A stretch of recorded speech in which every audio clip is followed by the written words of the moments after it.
नमस्कार दोस्तों, मैं सम्राट अमर और आज का हमारा टॉपिक है युद्ध अपराध। यूक्रेन ने रूस पर युद्ध अपराध करने का आरोप लगाया है, जिसके बाद यह मामला अंतर्राष्ट्रीय न्यायालय पहुंच गया है। हालांकि रूस ने आम नागरिकों को निशाना बनाने के आरोपों से इनकार किया है। रूस पर युद्ध अपराध के मामले में जांच शुरू हो गई है। जेनेवा कन्वेंशन के तहत रूस के खिलाफ जांच शुरू हुई है। जेनेवा कन्वेंशन एक अंतर्राष्ट्रीय संधि है। यह किसी भी युद्ध में मानवीय व्यवहार के लिए अंतर्राष्ट्रीय कानूनी मानकों को निर्धारित करती है। पहले तीन कन्वेंशन युद्ध में लड़ने वाले सैनिकों और युद्ध बंदियों की सुरक्षा के लिए प्रावधान निर्धारित करते हैं, जबकि द्वितीय विश्व युद्ध के बाद सामने आए चौथे कन्वेंशन के तहत युद्ध क्षेत्र में आम नागरिकों की सुरक्षा की जाती है।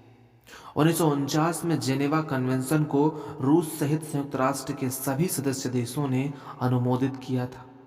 जेनेवा कन्वेंशन के पहले तीन कन्वेंशन युद्ध में लड़ने वाले सैनिकों और युद्ध बंदियों की सुरक्षा के लिए प्रावधान निर्धारित करते हैं।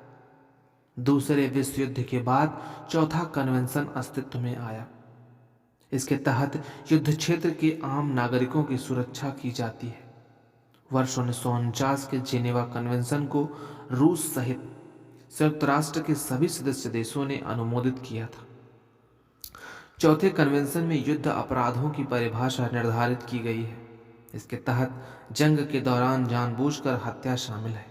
इसमें अत्याचार या अमानवीय व्यवहार को शामिल किया गया है। इसके तहत जानबूझकर गंभीर शारीरिक चोट या स्वास्थ्य को नुकसान पहुंचाना शामिल है।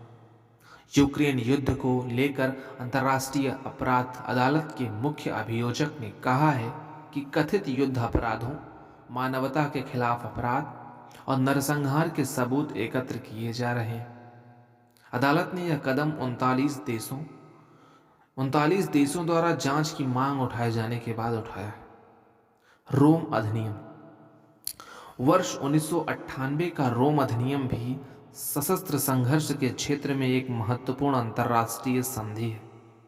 इस संधि के मुताबिक युद्ध अपराध है। अंतर्राष्ट्रीय कानून और उनके उल्लंघन को समझने के लिए उपयोगी गाइड माना जाता है। अंतर्राष्ट्रीय कानून और उनके उपयोग को समझने के लिए उपयोगी गाइड माना जाता है।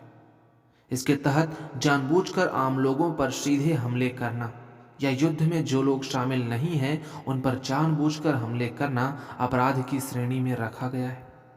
इस संधि के तहत बिना रक्षा कवच वाले गांवों, आवासों या इमारतों पर किसी भी तरह से हमला या बमबारी अपराध की श्रेणी में आता है।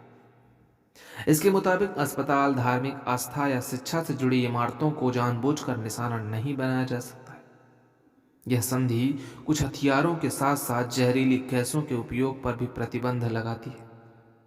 कैसे होती है सुनवाई? अंतर्राष्ट्रीय अपराध अदालत की स्थापना 1998 में नीदरलैंड्स के हेग में हुई थी। यह स्वतंत्र संस्था है। आईसीसी केवल उन क्षेत्राधिकार का प्रयोग कर सकता है जहां कोई देश किसी अपराध को लेकर मुकदमा चलाने को तैयार नहीं है या नहीं कर सकता है। लेकिन इस अदालत के पास अपना पुलिस बल नहीं है और अभियुक्तों की गिरफ्तारी के लिए वह संबंधित देश के सहयोग पर निर्भर है। आईसीसी के 123 सदस्य देश हैं। रूस और यूक्रेन इसके सदस्य नहीं हैं। रूस पर क्या है आरोप? यूक्रेन के राष्ट्रपति ने रूस पर युद्ध अपराधों में शामिल होने का आरोप लगाया है। युद्ध पर खार्किव में प्रतिबंधित क्लस्टर बमों के इस्तेमाल करने का आरोप भी है। वर्ष 2008 में इस बम के इस्तेमाल पर पाबंदी लगा दी गई थी। हालांकि समझौते में शामिल नहीं होने के चलते न तो रूस और न ही यूक्रेन में इसके इस्तेमाल पर पाबंदी है। यूक्रेन के उत्तर पूर्वी शहर ओख्तरका पर हमले में वैक्यूम बम का इस्तेमाल करने का भी आरोप रूस पर लगा है। यह एक थर्मोबेरिक हथियार है जो वाष्पीकृत ईंधन के बादल को प्रज्वलित करके भारी विनाश का कारण बन सकता है। इन बमों उपयोग पर विशेष रूप से प्रतिबंध लगाने वाला कोई अंतर्राष्ट्रीय कानून नहीं है।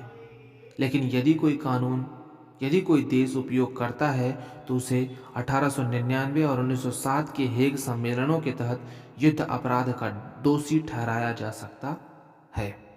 धन्यवाद।